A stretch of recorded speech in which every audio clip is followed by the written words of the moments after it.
Okay, hello everyone, Drew here. Welcome to my first video where I'm going to attempt to try and explain some of the items you're going to need in your quest to make Chinese food, or more precisely Chinese American food, because a lot of the dishes that you see in takeout restaurants you can't really get in China.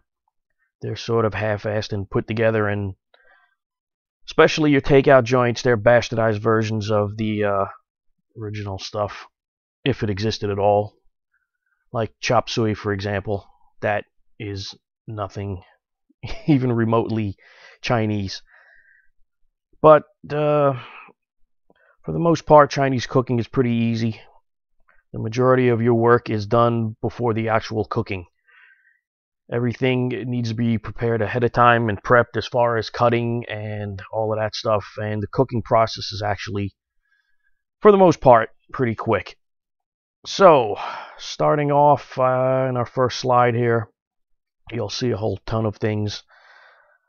A lot of these you'll be familiar with, some you might not be, but I'll try and break it down for you, and we'll see how it goes. In our next slide, we have a bunch of sauces that you're probably going to be using the most. From left to right, we have hoisin sauce. You have two different types of soy sauces, both light and dark. Light in this case refers to color and consistency, and not light meaning low sodium or low calorie or anything like that. You might also see it as thin and thick soy. The thin, obviously, and light is thin and light. The dark is a lot thicker and almost syrupy, and it's sweetened slightly as well. That one is mostly used for coloring. Thin soy is more for flavoring. Dark soy you're going to use to color your dishes. Like when you see really dark lo mein and fried rice and things like that, that's where it gets its color from. Then we have rice vinegar. You have Chinese cooking wine. There's a light and a dark. To be honest, I don't know the difference between the two. I just use the light one. You'll use that in some cases for marinating meats and things like that. And lastly, we have oyster sauce, which contains a very minimal amount of oyster. It's not overpowering. It's mostly salty. You'll use maybe a tablespoon at a time. Again, it's for flavor and a little bit of color. Moving right along, we have another assortment of sauces. Obviously, you have sriracha sauce, which a lot of you are familiar with. Then there's chili and garlic.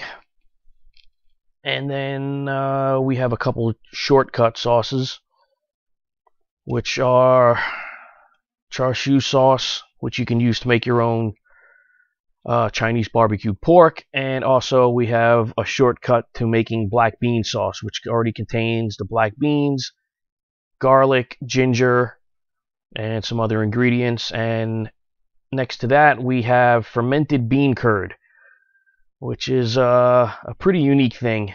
It's kind of hard to explain the taste, but it's very strong, very salty, and I guess you could say it's an acquired taste. In our next slide, we have some of the oils you're going to be using in Chinese cooking. For cooking itself and stir frying, you're going to be using the peanut oil on the right. That tends to be one of the best oils you can get. It's not cheap, but for stir frying, it's probably the best thing you can get. Vegetable oil or soybean oil, same thing. That's used for deep frying. And you also have chili oil and sesame oil. That's not used for frying. It's mostly used for flavor. It's very strong. You'll probably only use a couple drops at a time. Moving along, we have some of the spices. White pepper. Generally, white pepper is used in Chinese cooking, mostly because, especially in your dishes with lighter sauces, it doesn't show up as well. So it doesn't stand out and put all those black flecks in your things like shrimp with lobster sauce. But there's no saying you have to make shrimp with lobster sauce with that really white sauce.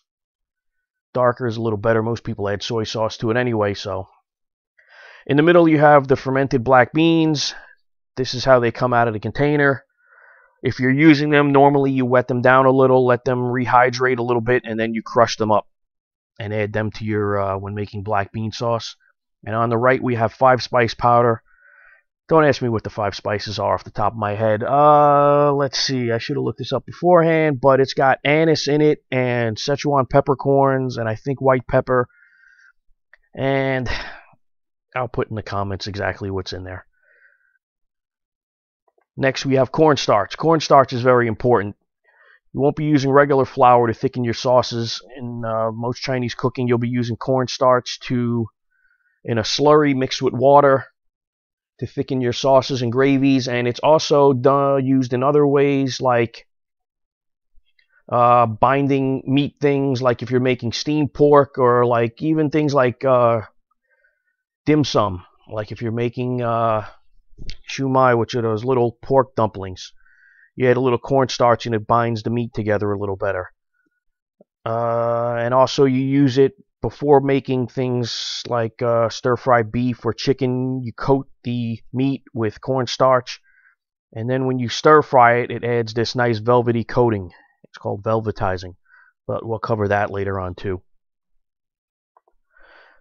Next, we have, in addition to basic things like onions and stuff like that, you're going to be using a lot of ginger, a lot of garlic, scallions or green onions.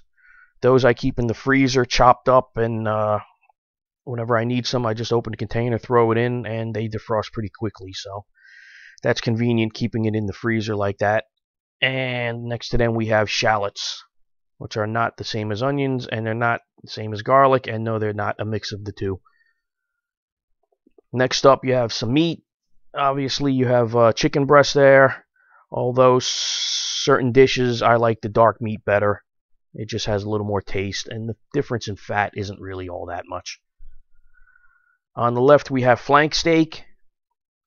Generally, the best thing to do when you buy a piece of flank steak, you cut it lengthwise into strips, maybe 1.5 inches to 2 inches wide, and then you freeze it that way. Then when you're ready to cook, you let it defrost partially, and then you slice it while it's still partially frozen. It makes it a whole lot easier to slice that way when it's still partially frozen. Next up, we have some other dry goods you might need. In the back, you have dried Chinese mushrooms. What you do is you take those and you reconstitute them in a little warm water. You let them soak in that for about 10 minutes, and then you do what you want. Just remove the stems. The stems are basically woody and inedible, so you don't want to mess with those. The other two packages in the middle are instant noodles. If you can't get fresh noodles and you want to make lo mein or fried noodles or something like that, you can get by with these. They aren't as good as fresh, but in a pinch they'll do. You just boil them up, drain them, and then use them as you would fresh. On the left, you have a can of straw mushrooms, and on the right, we have shrimp chips. I should have taken them out of the box to show you, but we'll cover those in another episode anyway. Basically, you just heat up oil and you just throw them in there and they puff right up.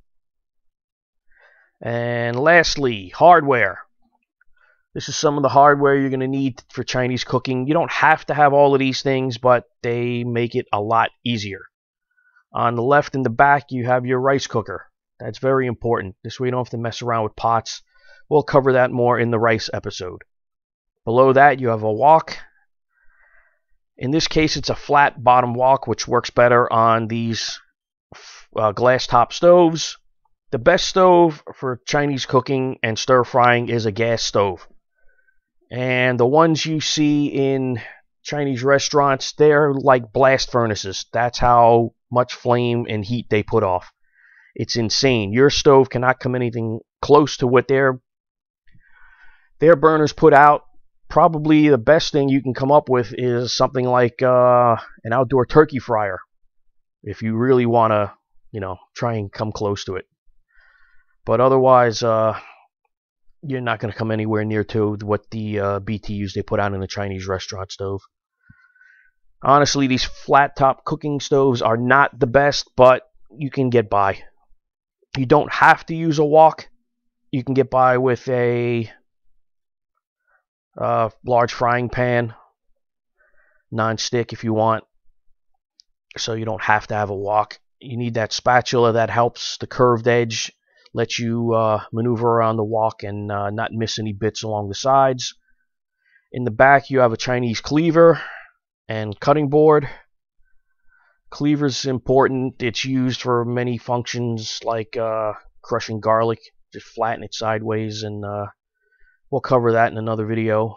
In the back, you have a spider that's good for fishing things out of hot oil. And on the right, you have a bamboo steamer.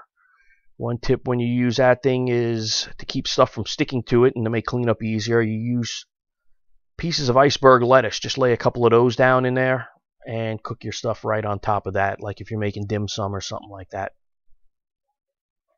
And that's pretty much it for now. Again, you don't have to have all of this stuff. You can get by with certain things, but as we're making recipes, I will inform you of substitutions you can make and what you definitely need to have when you make a dish and what you can omit or substitute.